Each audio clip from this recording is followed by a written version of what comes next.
अस्सलाम वालेकुम। जैसे कि हमने डिस्कस किया था कि हम अकाउंटेंसी एंड ऑडिटिंग के हवाले से अपने लेक्चर्स को अपलोड करेंगे ताकि उन सब्जेक्ट्स को स्टडी करने वाले या कम्पिटिटिव एग्ज़ाम्स में अप्लाई करने वाले जितने हमारे कैंडिडेट्स हैं उनको फ़ायदा हो।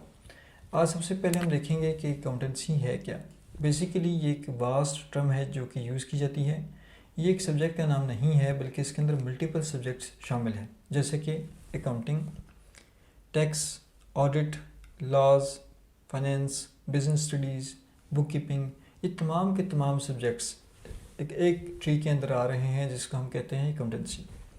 आजकल के दौर में हर सब्जेक्ट के जो ब्रांचेस हैं वो अलग स्पेशलिटीज़ बन चुकी हैं, बल्कि उन सब्जेक्ट के अंदर जो सब ब्रांचेस आप कह लें या सब टाइप कह लें वो भी आजकल बहुत स्पेशल बन चुकी हैं, उनकी रिक्वायरमेंट्स आ चुकी हैं।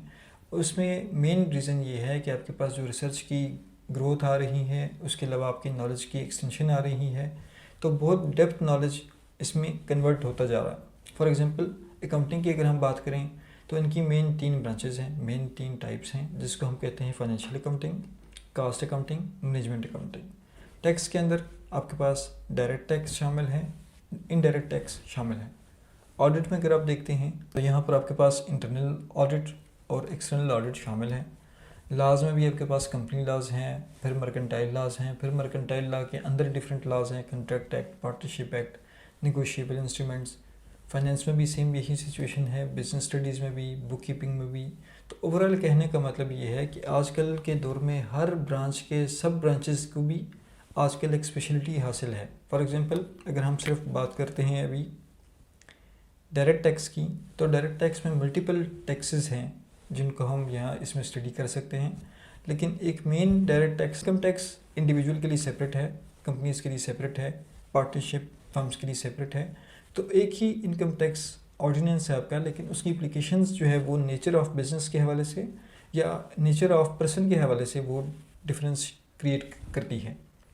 तो यहाँ पर ये जानने की ज़रूरत है कि इन तमाम अकाउंटेंसी के सब्जेक्ट्स के अंदर एक ऐसा सब्जेक्ट है जो कि बहुत यूज़ किया जाता है। इसकी एक मेन रीज़न ये है कि अकाउंटेंसी के अंदर जितने भी मेन कंसेप्ट आप स्टडी करते हैं तो वो बाकी तमाम में भी आप कहीं ना कहीं पर अप्लाई कर रहे होते हैं या उनको स्टडी कर रहे होते हैं। तो अगर किसी के पास कंसेप्ट है अकाउंटिंग का तो वो उसको टैक्स में अप्लाई करे तो वो उसके लिए ईजी है। ऑडिट में भी, स्पेशली ऑडिट में तो एक्सटर्नल ऑडिट जो है वो तो डिपेंड ही फाइनेंशियल अकाउंटिंग पे कर रहा होता है। और इंटरनल ऑडिट जो है वो जो प्रोसीजर्स हैं जहाँ पर फाइनेंशियल अकाउंटिंग का अख्तिताम होता है, वो जितना भी स्टार्ट से लेकर एंड तक प्रोसेस है जिसको हम फाइनेंशियल स्टेटमेंट्स कहते हैं या रिपोर्ट्स कहते हैं, अकाउंट्स कहते हैं, तो वहाँ तक जितना भी एक प्रोसेस है मैनेजमेंट उसमें जो किरदार अदा कर रही है तो वो यहाँ पर आप स्टडी करते हैं। उसके अलावा लॉज में भी इसका कोई ताल्लुक़ नहीं है, ये थोड़ा रेगुलेशन फॉर्म्स में है ताकि आपको कॉन्ट्रैक्ट्स के हवाले से, पार्टनरशिप के हवाले से, नेचर ऑफ एग्रीमेंट के हवाले से, फिर कंपनीज की मीटिंग, कंपनी बनना, कंपनी ख़त्म होना, ये सारे का सारा आपको इसमें समझाया जाता है। फाइनेंस में भी प्योरली अकाउंटिंग का बहुत अमल दखल है। तो हमने देखा कि अकाउंटिंग को एक मेजर पोर्शन एक शामिल है अकाउंटेंसी के अंदर। तो जो बंदा अकाउंटेंसी के अंदर डेप्थ में जाना चाहता है तो लाजमी बात है वो अकाउंटिंग को लाजमी स्टडी करेगा। एक दूसरी रीज़न अकाउंटिंग की स्पेशलिटी की वजह से मैं ये देना चाहूँगा कि जितने भी हमारे बिजनेसमैन हैं या हमारे इंडिविजुअल्स हैं जो कि एम्प्लॉयमेंट में हैं तो अकाउंटिंग की नाव हाउ उनके लिए बहुत बेहतर होती है। इसका जवाब जो है वो रॉबर्ट टी कियोसाकी ने अपने बुक में रिच डैड पुअर डैड में लिखा कि जिस बंदे ने अमीर बनना है और ज़्यादा देर अमीर रहना है तो उसको अकाउंटिंग लाजमी सीखनी चाहिए। फॉर एग्ज़ाम्पल अगर एक इंडिविजुअल है, एक सैलरीड पर्सन है या एक बिजनेसमैन है, तो जब तक उसको अपने रेवेन्यूज़ का, अपने इनकम का, अपने एक्सपेंसेस का नहीं पता तो वो ये गेट करना मुश्किल है उसके लिए कि उसके पास एसेट्स क्या हैं, उसका प्रॉफिट या लॉस है। तो ये कंडीशंस उसके लिए लाजमी तब होंगी या वो तब सीखेगा जब उसके पास अकाउंटिंग की नाव हाउ हो। फॉर एग्जांपल उसको एक्सपेंसेस का पता हो, इनकम का पता हो, अपने जो लोन्स हैं उनके बारे में उसको आइडिया हो, तो वो इजीली जज कर सकते हैं कि भाई हम आज किस पोजीशन में खड़े हैं। अब हम पेपर के हवाले से देखते हैं। अकाउंटेंसी के अंदर 2 पेपर शामिल हैं। पेपर 1 में टोटली आपके पास अकाउंटिंग को 100 मार्क्स दिए गए हैं। अब इसमें आपके पास 3 टाइप्स हैं, तो 50 मार्क्स आपके पास फाइनेंशियल अकाउंटिंग के हैं, जबकि कॉस्ट एंड मैनेजमेंट अकाउंटिंग को भी 50 मार्क्स दिए गए हैं। तो यहाँ पर आपके 100 मार्क्स कंप्लीट होते हैं पेपर 1 में। पेपर 2 में अगर आप देखें तो आपके पास टैक्स का जो पोर्शन है वो है 30 मार्क्स का, ऑडिट का है 40 मार्क्स का, लॉ का 0 है, जबकि फाइनेंस का आपके पास 30 है। तो ऐसे ये बनते हैं 200 मार्क्स। अब सवाल ये बनता है कि ये सब्जेक्ट अगर इस अकाउंटेंसी का पार्ट है तो ये यहाँ पर शामिल क्यों नहीं है। तो उसकी वजह ये है कि इसको अलग सब्जेक्ट काउंट किया गया है आपके CSS के हवाले से, जिसको हम मर्केंटाइल लॉ कहते हैं। तो ओवरऑल अकाउंटेंसी के हेड के अंदर आपसे 300 मार्क्स पूछे जाते हैं। अगर किसी के पास भी अकाउंट्स, फाइनेंस, बैंकिंग, कॉमर्स, ये तमाम के तमाम या बिज़नेस के हवाले से कोई डिग्री ली है तो उन्होंने कहीं ना कहीं ये सब्जेक्ट पढ़े होंगे।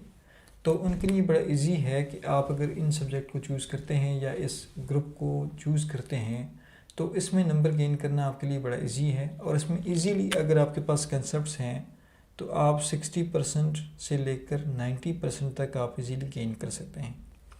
उसकी सबसे पहली वजह यह है कि आपके लिए कोर्स कवरेज करना इजी है। ये कहीं ना कहीं आपने जब स्टडी किए हैं उनको आपने एक दफ़ा रिवाइज़ किया तो आपके प्रैक्टिकल लाइफ के लिए भी एक इम्पोर्टेंट है। जबकि आप जब एग्ज़ाम्स में बैठेंगे तो वही कंसेप्ट जो आपने डिग्री में लिए हुए आपने प्रॉपर स्टडी की है उनकी, तो उनको कवर अप करना इजी होता है। सेकंड बात यह है कि इसमें जो 200 मार्क्स का पेपर है इसमें 130 मार्क्स का पोर्शन, फॉर एग्जांपल ये 100 आपके पास टैक्स में कुछ पोर्शन, आपके पास फाइनेंस में कुछ पोर्शन न्यूमेरिकल है, जिसमें आपको ये पता लगेगा कि 130 मार्क्स आउट ऑफ 200 ये आपके पास न्यूमेरिकल है। तो इन केस अगर किसी के पास कंसेप्ट अच्छे हैं और उनको प्रॉपरली वो अप्लाई करते हैं तो उनके लिए बड़ा इजी है कि इसमें हाई स्कोर कर सकें। अब ये भी बात भी जान लें कि अक्सर हमारे कैंडिडेट्स पेपर वो चूज़ करते हैं जो इजी होते हैं ताकि हम पास कर सकें, लेकिन कम्पिटिटिव एग्ज़ाम्स में खाली पास करना हमारा मकसद नहीं होता, ना ही हमारा गोल होता है। फील्ड में आप जाना चाहते हैं तो उसके लिए रिक्वायरमेंट ये है कि आपके पास एक तो सब्जेक्ट पास करना तो शर्त है, उसके अलावा आपने अगर मेरिट लिस्ट में आना है, आपने एक हाई अचीवर्स में आना है तो आपको हाई स्कोर करना पड़ेगा। यही वेटेज है और यही आपके लिए चांस है कि आप ऐसे सब्जेक्ट चूज़ करें कि जिसमें आप ज़्यादा स्कोर भी गेन कर सकें। इंशाल्लाह हम स्टडी करेंगे अगले टॉपिक में हम अकाउंटिंग की ब्रांचेस के हवाले से कि ये 3 ब्रांचेस क्या हैं, और देन हम इंशाल्लाह फाइनेंशियल अकाउंटिंग से अपना स्टार्टअप लेंगे, देन हम कास्ट एंड मैनेजमेंट पे जाएंगे, फिर हमारा टारगेट ऑडिट के हवाले से, फाइनेंस के हवाले से, टैक्स के हवाले से होगा। ये तमाम के तमाम भी इंशाल्लाह हम इनको कंप्लीट करेंगे। इसके साथ ही अल्लाह हाफिज़।